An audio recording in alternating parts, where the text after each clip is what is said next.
When Michael Ivanovich returned to the study with the letter, the old prince, with spectacles on and a shade over his eyes, was sitting at his open bureau with screened candles, holding a paper in his outstretched hand, and in a somewhat dramatic attitude was reading his manuscript, his remarks, as he termed it, which was to be transmitted to the emperor after his death.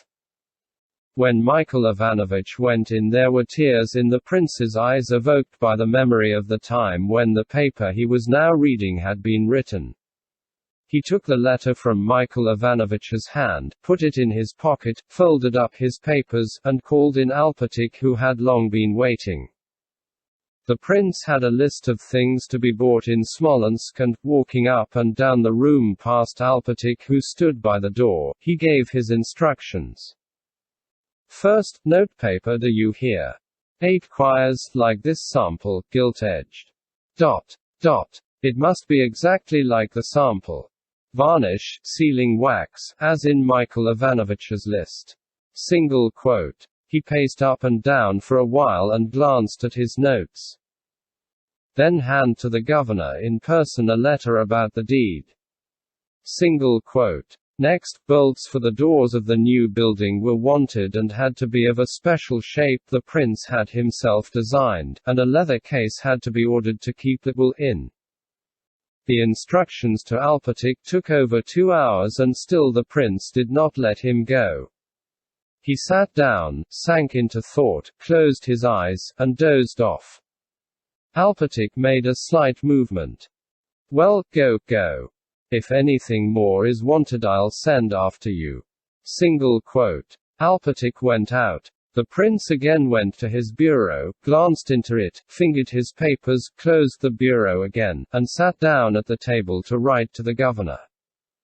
It was already late when he rose after sealing the letter. He wished to sleep, but he knew he would not be able to, and that most depressing thoughts came to him in bed. So he called Tihon and went through the rooms with him to show him where to set up the bed for that night. He went about looking at every corner.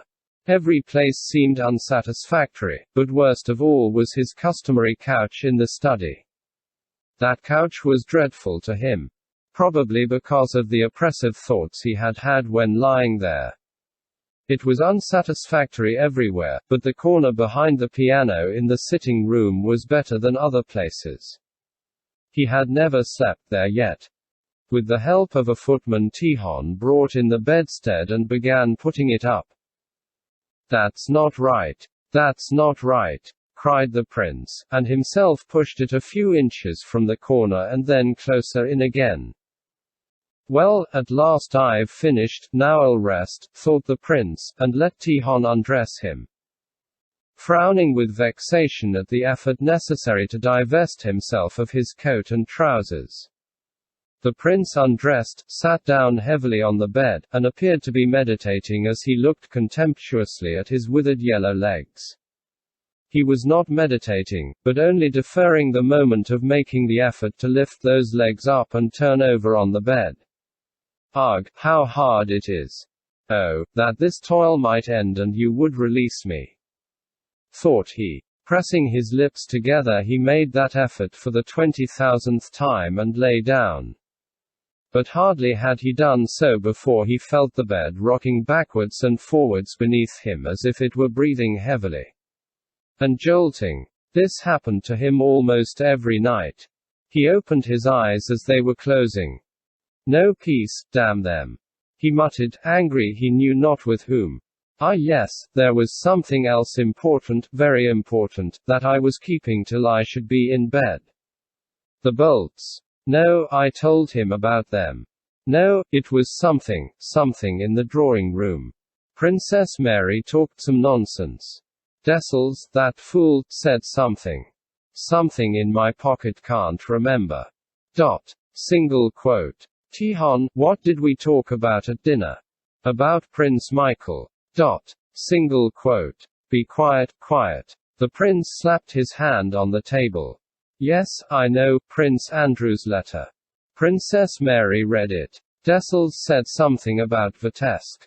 Now I'll read it. Single quote. He had the letter taken from his pocket, and the table on which stood a glass of lemonade and a spiral wax candle moved close to the bed, and putting on his spectacles he began reading. Only now, in the stillness of the night, reading it by the faint light under the green shade, did he grasp its meaning for a moment.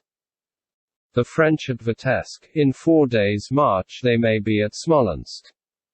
Perhaps are already there. Tihon. Single quote. Tihon jumped up. No, no, I don't want anything, he shouted. He put the letter under the candlestick and closed his eyes.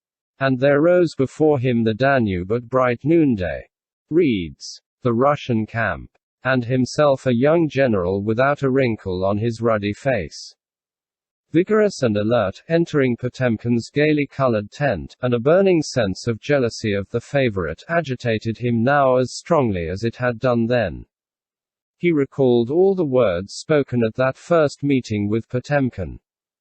And he saw before him a plump, rather sallow-faced, short, stout woman, the Emperor's mother, with her smile and her words at her first gracious reception of him, and then that same face on the catafalque, and the encounter he had with Zubov over her coffin about his right to kiss her hand.